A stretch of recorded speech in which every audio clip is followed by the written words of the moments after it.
ഇന്നത്തെ എപ്പിസോഡിൽ എനിക്ക് ഏറ്റവും ഇഷ്ടപ്പെട്ടൊരു ഭാഗം എന്ന് പറയുന്നത് നമ്മുടെ അനീഷിന് നമ്മുടെ ലാലേട്ടൻ കൊടുത്തൊരു ഉപദേശം. അത് മികച്ചതെന്ന് പറയാൻ കാരണം അനീഷിൻ്റെ ഗെയിം എന്ന് പറയുന്നത് നല്ല അടിപൊളി ഗെയിമറാണ്. പക്ഷേ അനീഷിൻ്റെ മെയിൻ പോരായ്മ നമ്മൾ ലൈവ് കാണുന്നവരുടെ ചെവി അടിച്ചു പോകും. അതുപോലെ ഒരു വാക്ക് തന്നെ ഒരു 50,000 വട്ടം പറഞ്ഞ് ഇറിറ്റേറ്റിങ് ആ രീതിയിലാണ്. ഇഷ്ടമാണ് അനീഷിൻ്റെ ഗെയിം ഇഷ്ടമാണ്.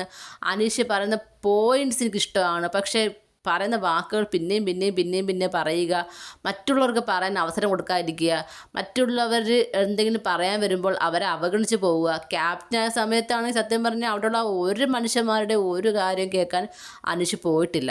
അതൊക്കെ അനീഷിൻ്റെ വലിയൊരു വീക്ക് പോയിൻ്റാണ്. അതെല്ലാം ലാലേട്ടൻ എടുത്തു പറഞ്ഞു. അതെല്ലാം അനീഷിന് മനസ്സിലാകുകയും ചെയ്തു. അതാണ് അതിൻ്റെ പ്രത്യേകത.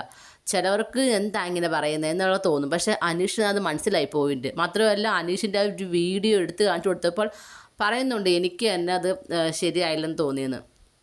അതുപോലെ തന്നെ 5 വർഷം ജോലിക്ക് ലീവ് എടുത്തിരുന്ന് ബിഗ് ബോസ് എന്ന ഷോയെ പഠിച്ചു ബിഗ് ബോസിലേക്ക് വരാൻ ശ്രമിച്ചൊരു വ്യക്തി എന്താണ് മനസ്സിലാക്കിയത്? സീസൺ 6 അഖിൽ മാരാറിൻ്റെ പേര് പറയുന്നു, സീസൺ 1 സാബു മോൻ്റെ പേര്, ആര്യയുടെ പേര്, റിയാസിൻ്റെ പേര്, ഇതൊക്കെ ലാലേട്ടൻ ചോദിക്കുന്നുണ്ട് അല്ലേ? ഇവരൊക്കെ മികച്ച പ്ലെയർ ആയിരുന്നു ബിഗ് ബോസിൻ്റെ അകത്ത്.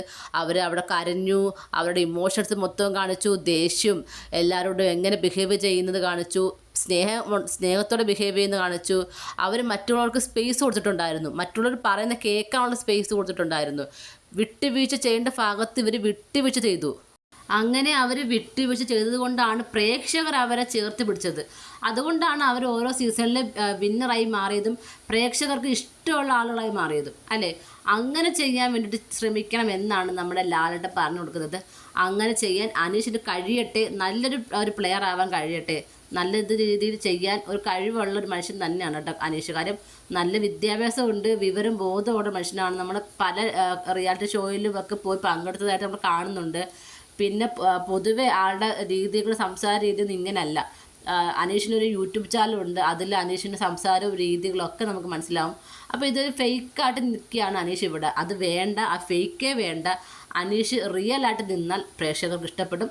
അതാണ് പ്രേക്ഷകർ കാണാൻ ഇഷ്ടപ്പെടുന്നത്. എന്തായാലും ഈ ഒരു ഭാഗം എനിക്ക് ഒരുപാട് ഇഷ്ടപ്പെട്ടു. നിങ്ങൾക്ക് എന്താണ് തോന്നിയത്? നിങ്ങളുടെ അഭിപ്രായം താഴെ കമൻറ്റ് ബോക്സിൽ മറക്കാതെ രേഖപ്പെടുത്തണം.